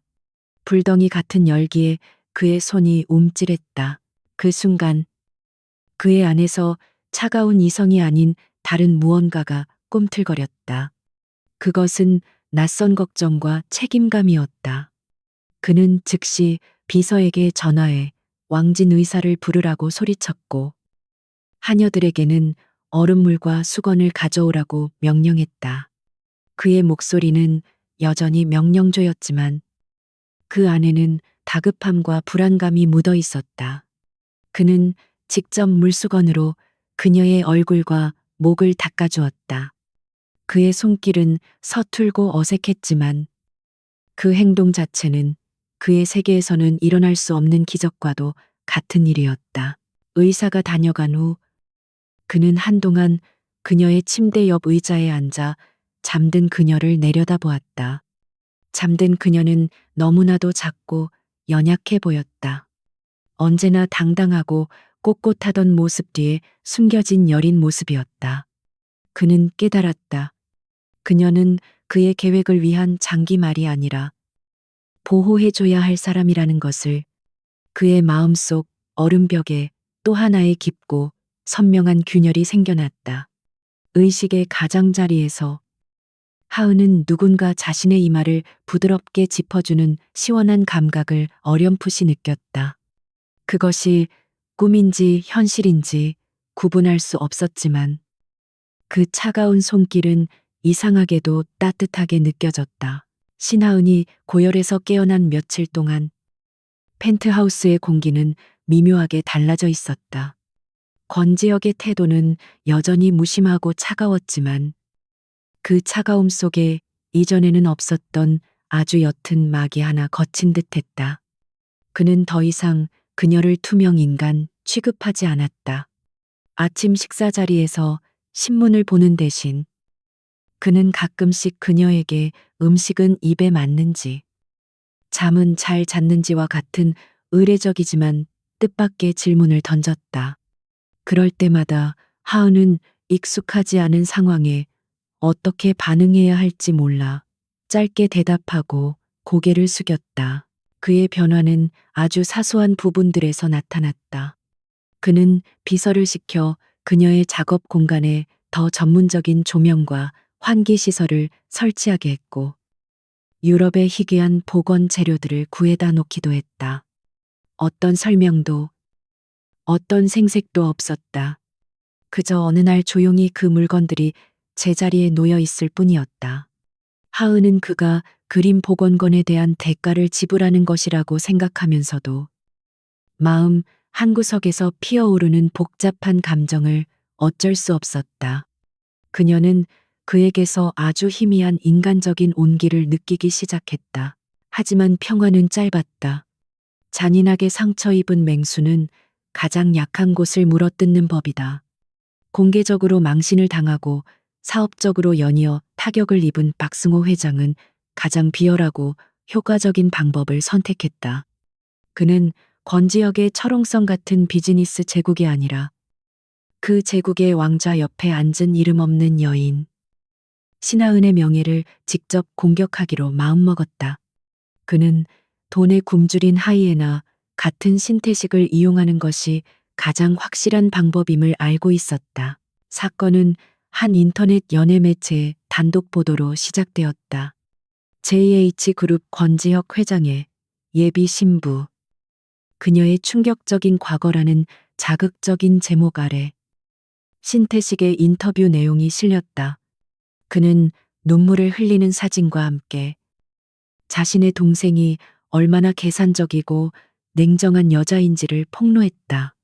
그는 하은이 가난한 가족을 버렸으며 원래는 박승호 회장의 후원을 받으며 교제하던 사이였으나 더 큰 부를 좇아 권지혁 회장에게 의도적으로 접근했다고 주장했다. 기사는 순식간에 모든 포털 사이트의 메인 화면을 장식했다. 신태식은 하은이 박 회장에게서 받은 돈으로 사치스러운 생활을 했으며 가족의 빚에는 눈 하나 깜짝하지 않았다고 거짓말을 늘어놓았다. 기사에는 그가 박 회장 측으로부터 받은 계약금의 일부를 하은의 통장으로 보냈다가 다시 돌려받은 이체 내역까지 증거로 첨부되었다. 그것은 사실 신태식이 멋대로 저지른 일이었지만 대중의 눈에는 하은이 두 재벌 사이를 오가며 돈을 뜯어낸 증거처럼 보였다. 여론은 순식간에 들불처럼 번져나갔다. 신데렐라 스토리는 하루아침에 희대의 스캔들로 전락했다. 사람들은 신하은을 향해 꽃뱀, 배은망덕한 여자, 재벌 사냥꾼이라며 온갖 험악한 비난을 퍼부었다. 그녀의 이름과 사진은 인터넷을 도배했고 심지어 그녀가 졸업한 대학과 예전에 일했던 작은 작업실의 주소까지 공개되었다. JH그룹의 주가는 폭락했고 권지혁의 리더십에 대한 의문까지 제기되었다. 박승호의 공격은 예상보다 훨씬 더 치명적이었다.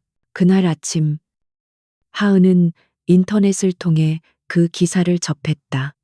화면에 떠 있는 오빠의 위선적인 얼굴과 자신을 향한 수만 개의 악의적인 댓글들을 보면서도 그녀는 이상할 정도로 눈물이 나지 않았다. 그저 온몸의 피가 차갑게 식어버리는 듯한 감각만이 온몸을 휘감았다. 배신감은 이미 겪을 만큼 겪었다고 생각했는데 온 세상 앞에서 자신의 삶이 난도질당하는 기분은 또 다른 종류의 고통이었다. 그녀는 조용히 노트북을 덮었다. 그녀가 거실로 나왔을 때 집안의 고용인들은 그녀를 애써 피하며 안타까움과 호기심이 뒤섞인 눈으로 힐끔거렸다.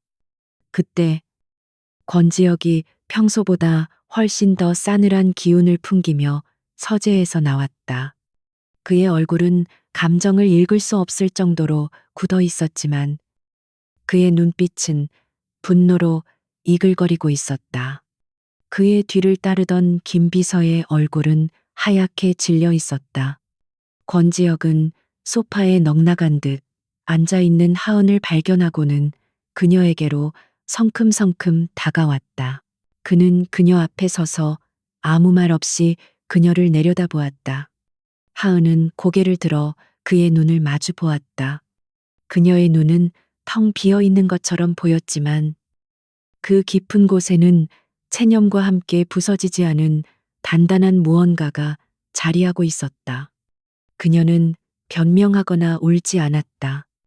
그저 조용한 목소리로 말했다. 미안해요. 당신의 명예에까지 누를 끼쳤네요. 그녀의 담담한 태도는 권지혁의 예상을 완전히 벗어난 것이었다. 그는 그녀가 무너져 내려 울며 매달릴 것이라고 생각했다. 그녀의 반응에 권지혁의 눈빛이 미세하게 흔들렸다. 그는 그녀의 옆에 앉았. 그리고는 마치 남의 이야기를 하듯 하지만 분명한 분노를 담아 말했다. 이 모든 게 박승호의 짓이야. 내 오빠라는 인간을 앞세워서 벌인 더러운 언론 플레이지. 내가 배경 조사를 했을 때 넌 깨끗했어. 이런 쓰레기 같은 거짓말에 흔들릴 필요 없어. 그의 말은 위로가 아니었. 그것은 사실 확인이었고 동시에 보이지 않는 선언과도 같았다. 그는 그녀를 믿고 있었. 하은은 놀라움에 그를 쳐다보았다. 그녀의 삶에서 누군가가 그녀를 온전히 믿어준 것은 처음이었다. 심지어 가족조차도 그녀를 믿지 않고 팔아넘기려 했는데 고작 계약 관계로 묶인 이 남자가 그녀의 편에 서 있었다. 그 순간 그녀의 단단했던 마음의 벽에 뜨거운 무언가가 울컥 치밀어 올랐다. 그녀는 애써 그것을 삼키며 입술을 깨물었다. 권지혁은 그런 그녀의 모습을 잠시 지켜보더니 자리에서 일어나 김 비서에게 명령했다. 지금 당장 긴급 기자회견을 준비해 모든 언론사를 불러 모아 1시간 뒤에 JH그룹 본사 로비에서 내가 직접 입장을 발표하겠다고 알려. 그의 결정에 김 비서는 경악했. 회장님, 지금은 여론이 너무 안 좋습니다. 직접 나서는 것은 위험합니다. 차라리 보도자료를 통해. 그러나 권지혁의 눈빛은 한치의 흔들림도 없었다. 내 결정이야. 그리고 박승호 회장과 해당 기사를 최초 보도한 언론사에 보낼 최고 등급의 경고장도 준비해. 명예훼손으로 우리가 동원할 수 있는 모든 법적 조치를 취할 거라고. 1시간 후 JH그룹의 로비는 수백 명의 기자들로 발디딜 틈이 없었다. 권지혁은 굳은 표정으로 단상 위에 섰다. 수많은 카메라 플래시가 그의 얼굴 위에서 터져 나왔다. 펜트하우스의 거대한 TV 화면을 통해 하은은 그 모습을 숨죽인 채 지켜보고 있었. 그는 마이크를 잡고 장내를 압도하는 차갑고 낮은 목소리로 입을 열었다. 오늘 이 자리에 선 이유는 현재 제 약혼 여인 신하은 씨에 대해 유포되고 있는 악의적인 허위 사실에 대한 저의 입장을 명확히 밝히기 위함입니다. 그는 잠시 말을 멈추고 기자들을 둘러보았다. 기사에 언급된 모든 내용은 단 하나도 사실이 아닌 비열한 목적을 가진 자들에 의해 조작된 완전한 거짓입니다. 신하은 씨는 그 누구보다 성실하고 정직하게 살아온 사람입니다. 그는 신태식의 도박빚 문제와 박승호 회장이 그녀의 가족에게 접근했던 사실을 간략하지만 명확하게 밝혔다. 그리고 마지막으로 그의 목소리에 강철 같은 힘이 실렸다. 신하은 씨는 곧 제 아내가 될 사람이며 JH그룹의 안주인이 될 사람입니다. 그녀는 나의 사람입니다. 그녀에 대한 공격은 곧 나에 대한 공격이며 JH그룹 전체에 대한 공격으로 간주할 것입니다. 오늘 이후로 신하은 씨의 명예를 훼손하는 모든 개인과 단체에 대해서는 어떠한 관용도 없이 가장 강력한 법적 책임을 물을 것임을 분명히 경고합니다. 그의 선언은 계약서의 조항을 훨씬 뛰어넘는 것이었다. 그것은 한 남자가 자신의 여자를 지키기 위한 공개적인 맹세였다. TV를 보던 하은은 자신도 모르게 숨을 멈추었다. 그의 넓은 등이, 그의 단호한 목소리가 마치 거대한 방패처럼 자신을 둘러싼 모든 비난의 화살을 막아주고 있었다. 그녀의 뺨 위로 그녀조차도 예상하지 못했던 뜨거운 눈물 한 방울이 흘러내렸다. 그것은 슬픔이나 억울함의 눈물이 아니었다. 태어나서 처음으로 받아보는 완전한 보호와 신뢰에 대한 감동의 눈물이었다. 권지혁의 기자회견은 폭풍의 눈과도 같았다. 그의 단호한 선언은 들끓던 여론을 순식간에 잠재웠고 JH그룹의 법무팀이 쏟아내는 강력한 경고장 앞에 악의적인 기사들은 썰물처럼 사라졌다. 신하은은 잠시 평온을 되찾았지만 그녀는 이것이 끝이 아니라는 것을 잘 알고 있었다. 이것은 전쟁의 서막에 불과했다. 권지혁은 그녀를 지키기 위해 자신과 그룹 전체를 거대한 위험 속에 밀어넣었다. 그녀는 더 이상 이 싸움에서 무력한 보호 대상 혹은 그저 상징적인 트로피로만 머물고 싶지 않았다. 그녀는 자신이 받은 상처와 수치심을 분노로 바꾸는 대신 차가운 결심으로 승화시켰다. 그녀는 권지혁에게 빚을 졌다. 단순히 돈이나 안전의 빚이 아니었다. 자신을 믿어주고 세상 앞에서 자신의 명예를 지켜준 것에 대한 마음의 빚이었다. 그녀는 이 빚을 갚아야만 했다. 계약서에 명시된 의무를 수행하는 것만으로는 부족했다. 그녀는 이 전쟁에서 그와 나란히 서서 싸우는 동맹이 되고 싶었다. 그녀가 가진 유일한 무기는 그림을 읽어내는 눈과 복원 전문가로서의 지식뿐이었지만 그녀는 그것을 가장 날카로운 칼로 만들기로 결심했다. 하은은 그날부터 박승호라는 인물을 연구하기 시작했다. 그녀는 더 이상 그를 자신을 사려 했던 탐욕스러운 늙은이로 보지 않았다. 그녀는 그를 사업가, 수집가, 그리고 권지혁의 적으로서 분석했다.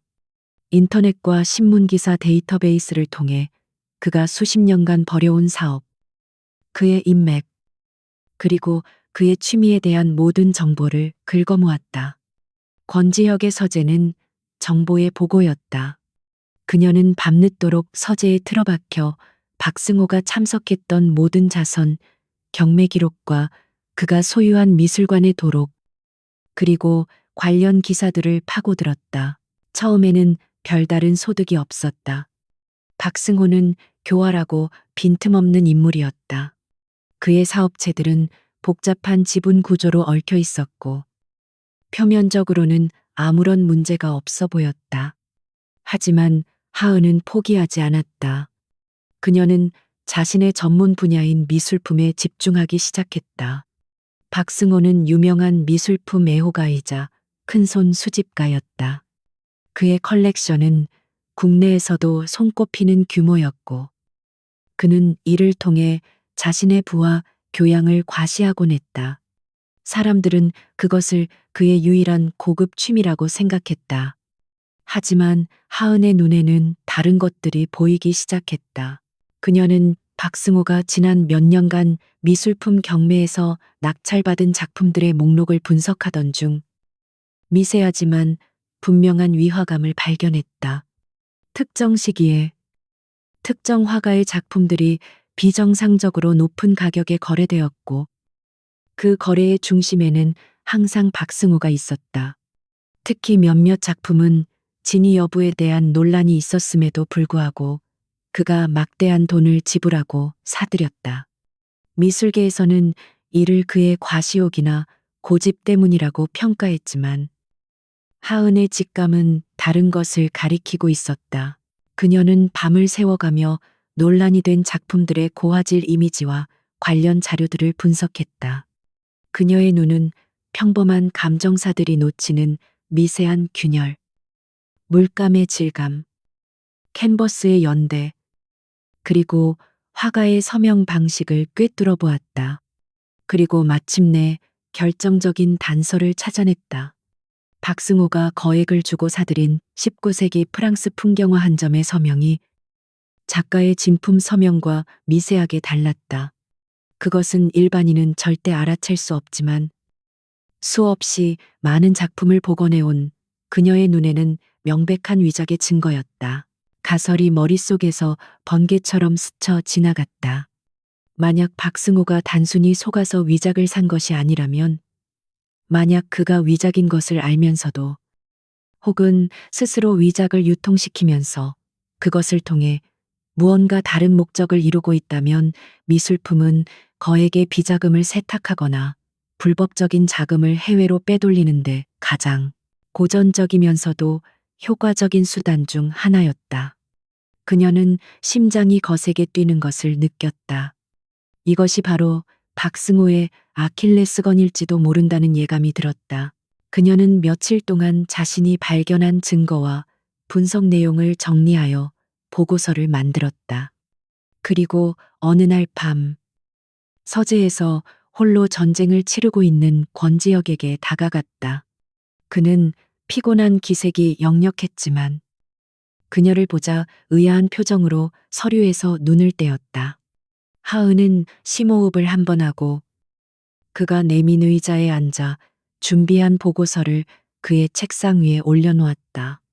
당신에게 도움이 될 만한 걸 찾은 것 같아요. 그녀의 목소리는 조용했지만 흔들림이 없었다. 권지혁은 의심스러운 눈으로 보고서 표지를 쳐다보았다. 박승호 회장 미술품 컬렉션의 비자금 조성 의혹 분석. 그는 처음에는 그것을 비전문가의 섣부른 추측 정도로 여겼다. 하지만 보고서를 한 장 한 장 넘길수록 그의 표정은 점차 심각하게 변해갔다. 그녀의 분석은 단순한 의혹 제기가 아니었다. 그것은 미술사적 지식과 과학적 근거, 그리고 날카로운 논리로 무장한 전문가의 소견서였다. 그녀는 박승호의 컬렉션 중 의심스러운 작품들을 조목조목 짚어내고 그것들이 어떻게 자금 세탁의 통로로 이용될 수 있는지를 명확하게 설명하고 있었다. 보고서를 다 읽은 권지혁은 한동안 말이 없었다. 그는 하은을 새로운 눈으로 바라보았다. 더 이상 지켜줘야 할 연약한 여자가 아니었다. 그의 앞에는 자신의 제국을 위협하는 적의 심장을 꿰뚫어 볼 날카로운 무기를 들고 온 유능하고 지적인 전략적 동맹이 앉아 있었다. 그는 자신이 그녀를 과소평가했다는 것을 깨달았다. 그는 짧게 말했다. 더 자세한 정보가 필요해. 박승호가 접촉하는 해외 갤러리와 경매사, 그리고 복원 전문가들까지 전부 그날 밤을 기점으로 두 사람의 관계는 완전히 새로운 국면으로 접어들었다. 그들은 더 이상 계약 부부가 아니었다. 그들은 공동의 목표를 가진 파트너이자 동료가 되었다. 권지혁의 서재는 그들의 공동 작전 본부가 되었다. 그는 자신의 정보망을 총동원하여 하은이 필요로 하는 모든 자료를 수집했다. 해외의 비밀 경매 기록, 세관 통과 목록, 미술품 거래상들의 뒤시하기까지. 방대한 정보들이 매일 밤 그들의 책상 위로 쏟아졌다. 하은은 그 정보들 속에서 진실의 조각들을 꿰어 맞추는 역할을 했다. 그녀의 전문 지식은 암호 해독기와도 같았다. 권지혁이 가져온 차가운 데이터 속에서 그녀는 돈의 흐름 뒤에 숨겨진 인간의 탐욕과 속임수를 읽어냈다. 그들은 밤늦도록 함께 머리를 맞대고 정보를 분석하고 계획을 세웠다. 때로는 의견 충돌로 날카로운 논쟁을 벌이기도 했지만 그 과정에서 서로에 대한 이해와 신뢰는 더욱 깊어졌다.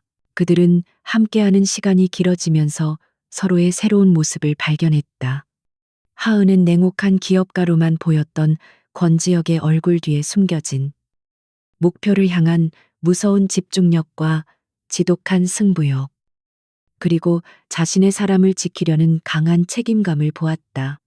권지혁은 연약하고 수동적으로만 보였던 하은에게서 강인한 정신력과 누구도 따라올 수 없는 전문성, 그리고 불의에 굴복하지 않는 고든 신념을 발견했다.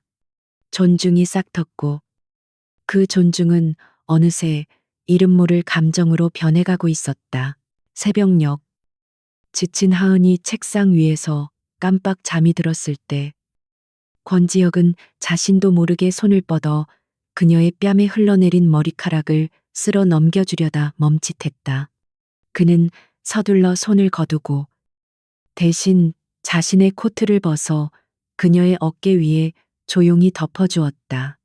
그 작은 행동 하나에 계약서의 모든 조항을 무의미하게 만드는 수많은 감정들이 담겨 있었다.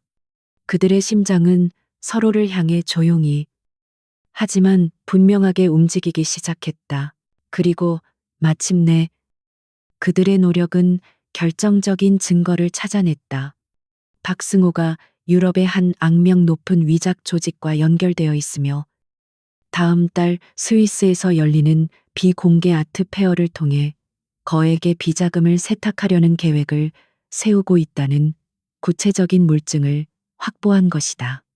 그들은 박승호가 세탁에 이용할 위작의 정체와 거래 방식까지 모두 파악했다. 이제 반격의 무기는 완벽하게 준비되었다. 그들은 함께 모니터 화면을 보며 조용한 미소를 교환했다. 그것은 승리를 예감한 동맹의 미소였다. 계획은 완성되었고 칼날은 날카롭게 벼려졌다. 권지역의 서재는 더 이상 단순한 정보 분석실이 아니었다. 그곳은 거대한 적의 심장을 향해 돌진하기 직전에 팽팽한 긴장감이 감도는 최전방 지휘소였다. 권지혁은 체스판 위에 모든 말을 움직이는 왕처럼 냉철하게 명령을 내렸다. 그의 지시에 따라 JH그룹의 최고 전문가들로 구성된 비밀팀이 스위스와 유럽 각지에서 물밑 작업을 시작했다. 그들의 목표는 박승호가 파놓은 함정 위에서 그가 가장 화려한 순간에 추락하도록 만드는 것이었다. 신하은은 더 이상 수동적인 정보 분석가가 아니었다. 그녀는 작전의 핵심 브레인이었다. 그녀는 위작으로 의심되는 작품의 원본 데이터를 유럽의 저명한 미술사학자 및 감정가들과 공유하며 박승호의 주장을 반박할 수 있는 학술적 근거를 확보했다. 그녀의 이름은 철저히 비밀에 붙여졌지만 그녀의 날카로운 분석과 전문 지식은 권지혁의 팀에게 가장 강력한 무기가 되어 주었다. 그녀는 자신이 이 거대한 전쟁의 일부가 되었다는 사실에 두려움보다는 기묘한 사명감을 느꼈다. 그러나 그들은 한 가지 사실을 간과하고 있었다. 궁지에 몰린 늙은 뱀은 독을 품고 상대의 가장 부드러운 살을 노린다는 것을. 박승호는 권지혁의 전방위적인 압박에 자신의 자금줄이 서서히 막혀오고 있음을 직감했다. 그는 권지혁이라는 철옹성을 직접 공격하는 것이 불가능하다는 것을 깨달았다. 그래서 그는 성벽이 아닌 성의 가장 높은 탑에 살고 있는 왕의 유일한 약점을 공격하기로 결심했다. 그의 눈에 신하은은 더 이상 빼앗긴 트로피가 아니었다. 그녀는 인질이자 권지혁의 심장을 찌를 비수였다. 변화는 아주 사소한 것에서부터 시작되었다.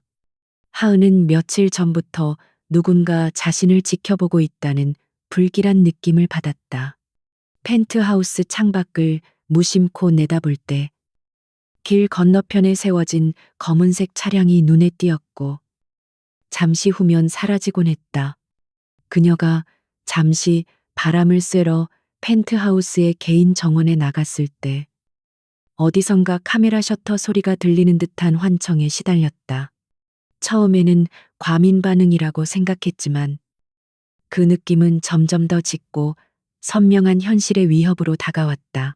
사건은 그녀가 자신의 옛 작업실에 잠시 들렀을 때 터지고 말았다.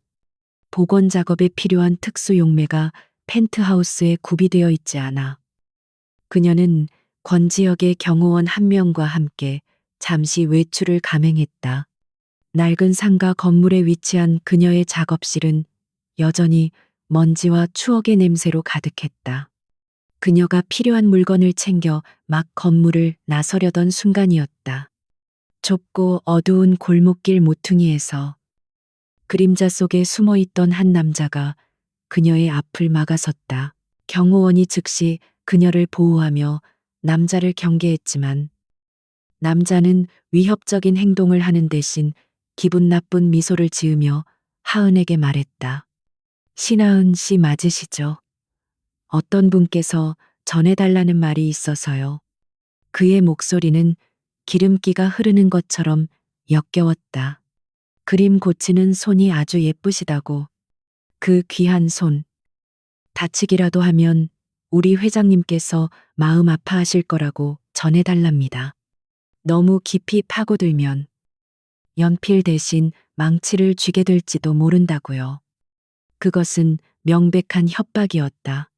그 남자는 하은의 가장 소중한 것, 그녀의 재능과 그녀의 손을 직접적으로 위협했다. 그는 경호원을 비웃듯 한 번 쳐다보고는 어둠 속으로 유유히 사라졌다.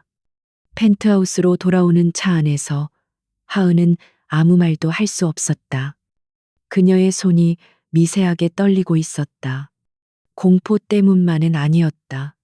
자신의 존재가 결국 권지혁의 발목을 잡는 족쇄가 될지도 모른다는 끔찍한 자각 때문이었다.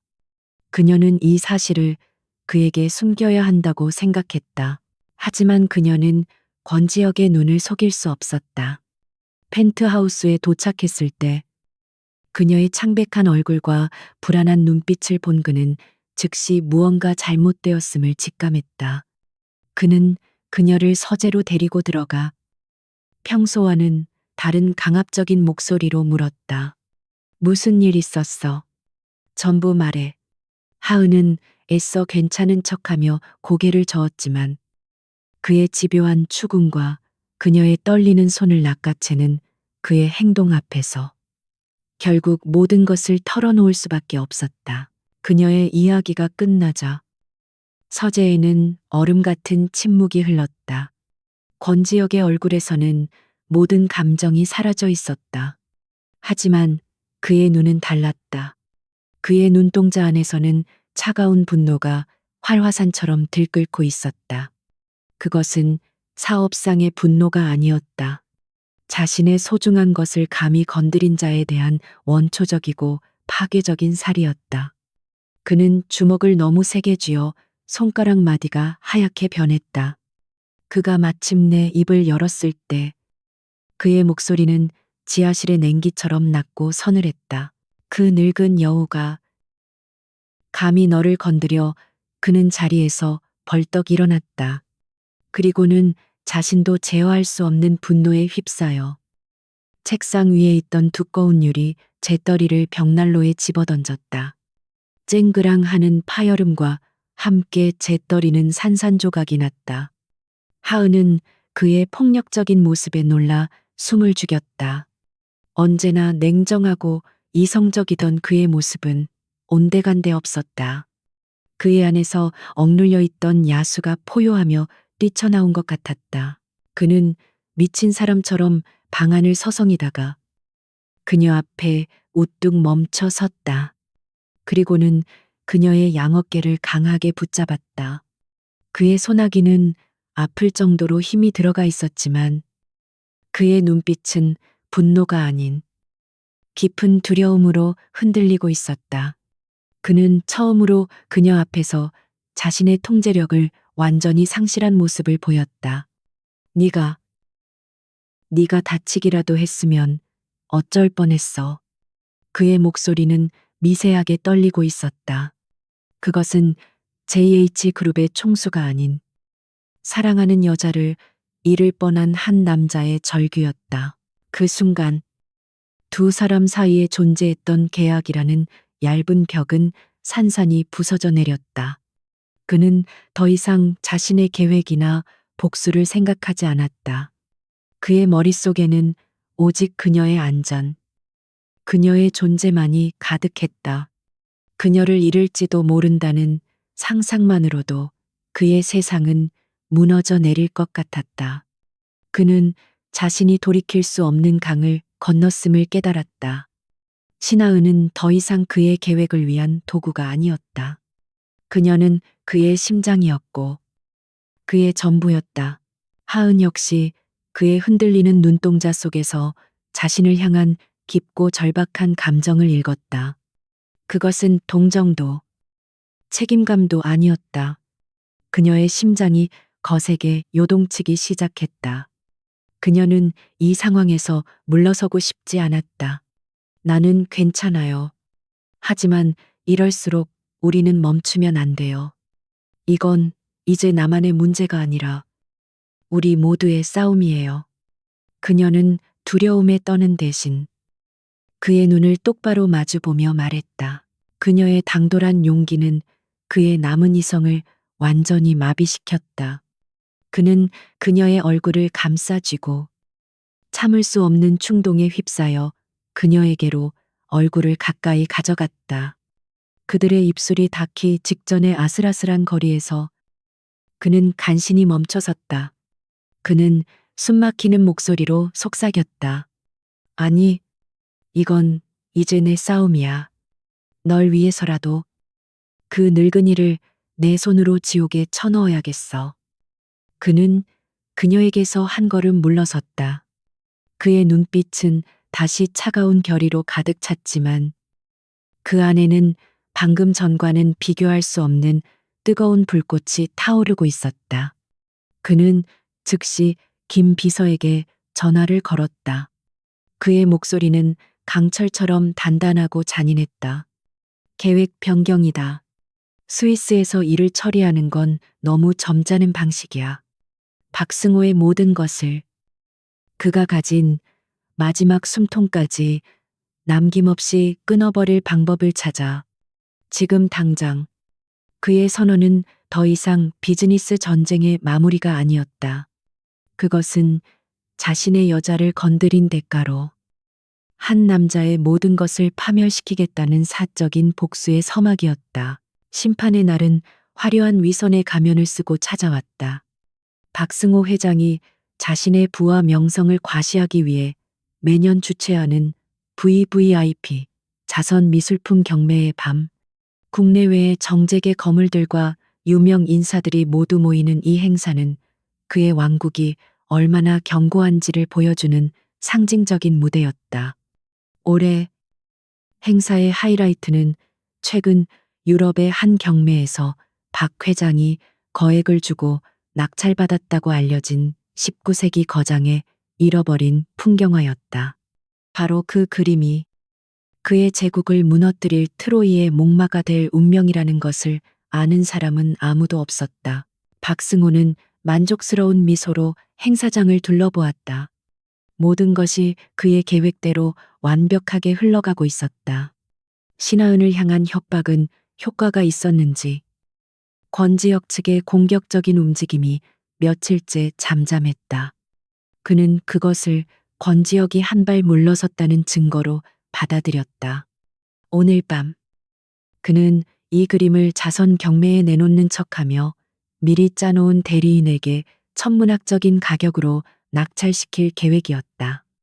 이 과정을 통해 그의 검은 돈은 깨끗한 미술품 거래 대금으로 세탁되어 스위스의 비밀 계좌로 흘러 들어갈 예정이었다. 경매장의 모든 조명이 꺼지고 무대 위에 단 하나의 스포트라이트가 벨벳 천에 덮인 이젤을 비추었을 때였다. 장내의 모든 소음이 멎고 모두가 숨을 죽인 그 순간 육중한 문이 열리며 예상치 못한 두 사람이 모습을 드러냈다. 칠흑 같은 턱시도를 입은 권지혁과 그의 팔짱을 낀 채 얼음의 여신처럼 차갑고 아름다운 은빛 드레스를 입은 신하은이었다. 그들의 등장은 잔잔한 호수에 던져진 거대한 바위처럼 모든 이들의 시선을 단숨에 빨아들였다. 박승호의 얼굴에서 미소가 사라졌다. 그는 두 사람이 왜 이곳에 나타났는지 이해할 수 없었다. 특히 신하은의 눈빛은 이전의 두려움에 떨던 모습이 아니었다. 그녀의 눈은 부러질지언정 휘지 않는 강철 같은 의지로 빛나고 있었다.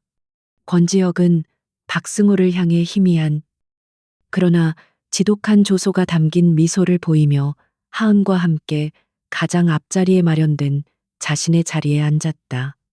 전쟁의 마지막 막이 오르고 있었다. 경매가 시작되고 마침내 문제의 풍경화가 공개되었다. 전문 경매사는 그림의 역사적 가치와 아름다움에 대해 열변을 토했다. 사람들은 감탄사를 터뜨렸고 경매가는 순식간에 치솟기 시작했다. 모든 것이 박승호의 시나리오대로 흘러가는 듯했다. 박 회장의 대리인이 마지막 호가를 부르고 경매사의 망치가 막 내려치려는 찰나였다. 나지막하지만 장내의 모든 소음을 압도하는 목소리가 울려 퍼졌다. 잠깐만요. 모든 시선이 목소리의 주인. 자리에서 천천히 일어선 신하은에게로 향했다. 그녀는 어떤 망설임도 없이 무대 위로 걸어 올라갔다. 경매사와 진행 요원들이 당황하여 그녀를 막으려 했지만 그녀의 뒤를 따르던 권지역의 경호원들이 그들을 조용히 제지했다. 하은은 그림 앞에 서서 마이크를 잡았다.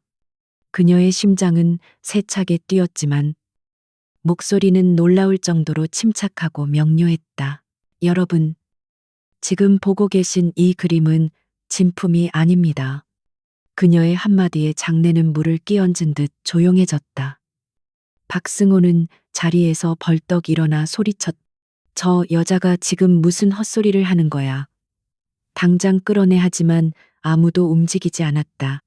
하은은 아랑곳하지 않고 자신의 말을 이어갔다. 그녀는 전문가용 레이저 포인터로 그림의 특정 부분들을 가리키며 일반인들은 절대 알 수 없는 위작의 증거들을 하나씩 설명하기 시작했다. 진품에 사용된 코발트 블루 안료는 100년이 지나면 표면에 미세한 백화 현상이 나타나야 하지만 이 그림의 푸른색은 화학 안료처럼 너무나 선명합니다. 또한 이 화가의 서명은 T자를 쓸 때 끝을 살짝 올리는 습관이 있었지만 이 서명은 완벽하게 수평입니다.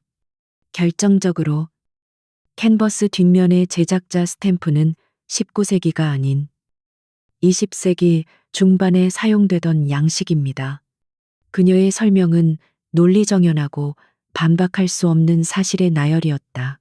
그녀가 말을 마치는 순간 경매장의 모든 대형 스크린에 권지역의 팀이 준비한 영상이 재생되기 시작했다. 영상 속에는 유럽의 위작 조직원들이 이 그림을 정교하게 위조하는 과정과 그들이 박승호의 대리인과 접촉하여 돈을 주고받는 장면이 고스란히 담겨 있었다. 동시에 경매장의 모든 기자들과 참석자들의 휴대폰으로 JH그룹의 공식 발표문과 함께 박승호의 자금 세탁 내역, 탈세 혐의, 그리고 해외 비자금 계좌에 대한 모든 증거 자료가 일제히 전송되었다. 박승호의 얼굴은 하얗게 질려갔다. 그가 평생을 바쳐 쌓아 올린 성이 눈앞에서 모래처럼 무너져 내리고 있었다. 바로 그때 경매장의 문이 다시 열리고 검사와 수사관들이 들이닥쳤다. 그들은 혼란에 빠진 박승호에게 다가가 차가운 목소리로 말했다. 박승호 씨, 당신을 특정경제 범죄가중처벌법상 사기, 횡령 및 조세 포탈 혐의로 긴급 체포합니다. 그의 손에 은색 수갑이 채워지는 순간 수많은 카메라 플래시가 터지며 한 시대의 탐욕스러운 제왕이 몰락하는 마지막 순간을 역사에 기록했다. 완전한 아수라장 속에서 하은은 인파 한 구석에 서 있는 두 사람의 얼굴을 발견했다. 넋이 나간 표정의 어머니와 사색이 된 오빠 신태식이었다. 그들은 박승호가 무너지자 본능적으로 마지막 동아줄이라도 잡으려는 듯 그녀를 향해 비틀거리며 다가왔다. 하은아, 우리 딸, 네가 옳았어. 제발 우리 좀. 어머니의 말이 채 끝나기도 전에 하은은 차갑게 그녀의 말을 잘랐다. 이제 와서 저를 찾지 마세요. 그녀의 목소리에는 눈물도 동정도 없었다. 오직 깊은 상처 끝에 찾아온 단단한 체념만이 남아 있었다. 두 분이 저를 팔아넘기려 했던 그 순간 우리는 이미 가족이 아니었어요. 이제 각자의 삶을 사세요. 다시는 찾아오지 마세요. 그녀는 마지막으로 두 사람의 얼굴을 한번 쳐다보고는 단호하게 몸을 돌렸다. 그것은 과거에 즐긴 인연을 자신의 손으로 끊어내는 고통스럽지만 해방을 위한 의식이었다. 수많은 기자들이 그녀에게 몰려들었지만 어느새 다가온 권지혁이 자신의 코트를 벗어 그녀의 어깨를 감싸 안으며 그녀를 보호했다. 그는 경호원들에게 길을 트게 하고 그녀를 품에 안은 채 혼란의 현장을 빠져나왔다. 경매장 밖에 차가운 밤 공기가 두 사람의 뺨을 스쳤다. 길고 길었던 전쟁이 끝났다. 정의는 실현되었고 악은 심판받았다. 하은은 권지혁의 단단한 품에 기댄 채 처음으로 안도의 숨을 내쉬었다. 새로운 새벽이 밝아오고 있었다. 경매장을 빠져나온 차 안은 깊은 침묵에 잠겨 있었다. 도시의 화려한 불빛들이 소리 없이 차창을 스쳐 지나갔지만 두 사람의 세계는 오직 서로의 존재만으로 가득 찬 고요한 섬과 같았다. 신하은은 권지혁이 덮어준 그의 체온이 희미하게 남아있는 코트를 무릎 위에서 가만히 쓸어보았다. 길고 긴 악몽 같았던 밤이 끝났다.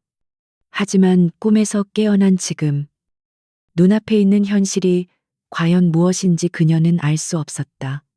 모든 것이 끝나버린 지금 그와 그녀의 관계는 어디로 향하게 될까? 펜트하우스에 도착했을 때 권지혁은 평소처럼 자신의 서재로 들어가는 대신 그녀를 따라 거실로 들어왔다. 그는 집사에게 따뜻한 차 두 잔을 부탁하고는 그녀의 맞은편 소파에 앉았다.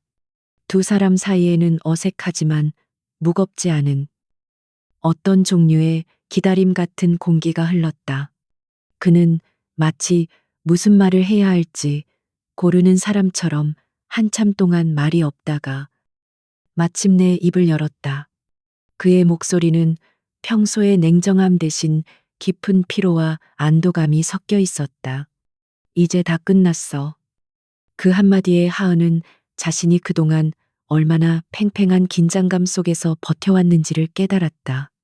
그녀는 조용히 고개를 끄덕였다. 고마워요. 당신이 아니었다면. 그녀의 말이 채 끝나기도 전에 그가 말을 잘랐다. 아니, 내가 고마워해야지. 당신이 아니었다면 이길 수 없는 싸움이었어. 그는 처음으로 그녀를 향해 아주 희미하지만 진심이 담긴 미소를 지어 보였다. 그 미소에 그녀의 마음 한구석에 얼어붙어 있던 마지막 얼음 조각이 소리 없이 녹아내리는 것 같았다. 그날 이후 며칠 동안 세상은 박승호의 몰락에 대한 뉴스로 떠들썩했다. 그의 제국이 무너지는 과정에서 드러난 수많은 비리와 부패는 연일 신문 일면을 장식했다. 반면 그 중심에서 결정적인 역할을 한 신하은은 권지혁의 철저한 보호 아래 언론의 시야에서 완벽하게 사라졌다. 세상의 소음이 잦아들자 펜트하우스에는 다시 고요함이 찾아왔다. 하지만 그 고요함은 더 이상 차가운 적막이 아니었다. 그것은 폭풍우가 지나간 뒤의 평온함이었고 두 사람 사이에 보이지 않는 벽이 허물어진 자리에는 낯선 온기가 감돌기 시작했다. 하지만 그 평온함 속에서 두 사람은 애써 외면하고 있던 하나의 현실과 마주해야 했다. 바로 그들을 묶어주었던 계약의 존재였다. 전쟁은 끝났고 계약의 가장 중요한 목적은 달성되었다. 계약서에 명시된 1년이라는 기간이 아직 몇 달 남아 있었지만 그 계약은 이미 그 의미를 상실한 셈이었다. 이제 그들은 어떻게 해야 하는 걸까? 이 기묘한 동거를, 이 거짓된 부부 관계를 언제까지 이어가야 하는 걸까? 먼저 침묵을 깬 것은 하은이었다. 그녀는 다시 자신의 삶을 되찾아야 한다고 생각했다. 그녀는 작은 작업실을 다시 열고 자신이 사랑하는 그림 복원일로 돌아가고 싶었다. 그것이 권지혁에게 진 빚을 갚고 한 명의 독립된 인간으로 바로 서는 길이라고 믿었다. 어느 날 저녁, 그녀는 용기를 내어 그에게 말했다. 이제 모든 게 끝났으니 제가 여기서 더 머무는 건 의미가 없는 것 같아요.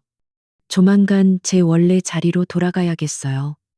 그녀의 말에 와인을 따르던 권지혁의 손이 순간 멈칫했다. 그는 천천히 고개를 들어 그녀를 바라보았다. 그의 눈빛이 미세하게 흔들리는 것을 하은은 보았다. 그는 아무 말도 하지 않았지만 그의 침묵은 그 어떤 말보다 더 많은 것을 이야기하고 있었다. 그는 그녀가 떠나는 것을 원하지 않았다. 하은 역시 그 말을 내뱉는 순간 심장이 쿵 내려앉는 것을 느꼈다. 이 차가운 펜트하우스를 떠나고 싶었던 것은 사실이지만 그 안에 있는 그를 떠난다는 생각은 해본 적이 없었다. 며칠 후 권지혁은 그녀를 자신의 서재로 불렀다. 서재의 분위기는 그 어느 때보다 무겁고 진지했다.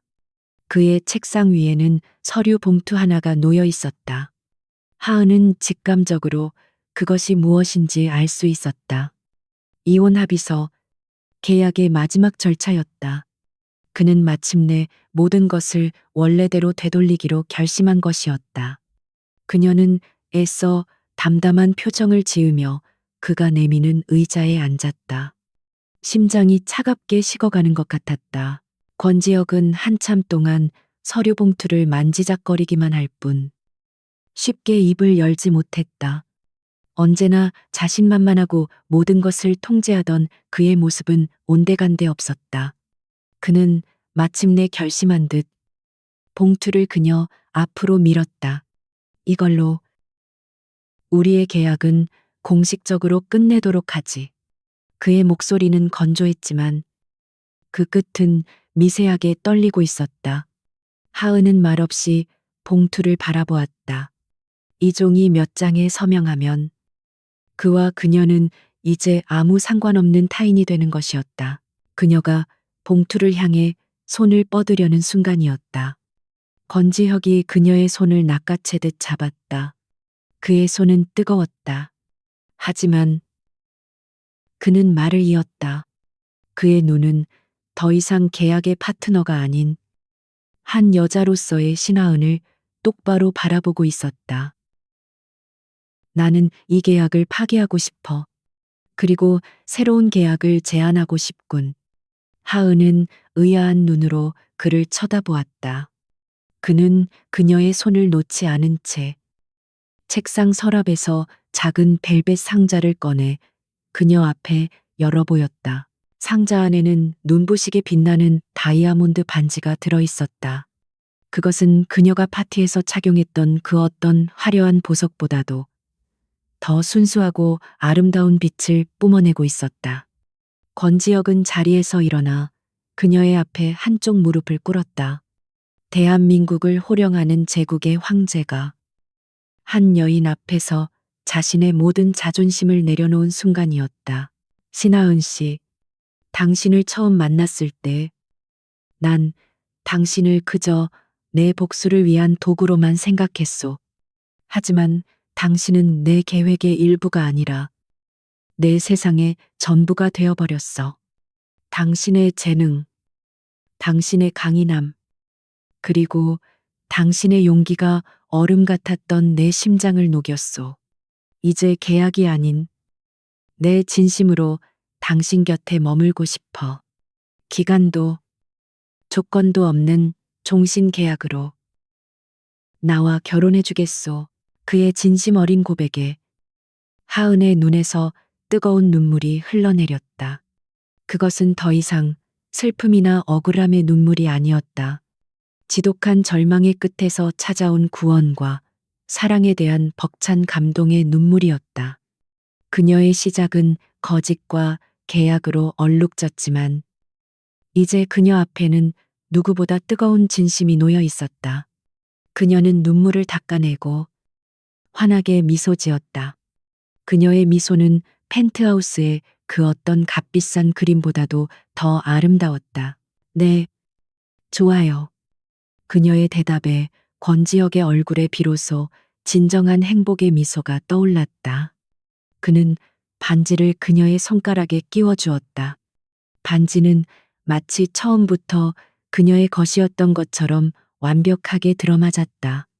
그는 그녀를 부드럽게 일으켜 세워 자신의 품에 가득 안았다. 더 이상 차갑지 않은 그의 품 속에서 하은은 비로소 자신이 있어야 할 진짜 자리를 찾았음을 깨달았다.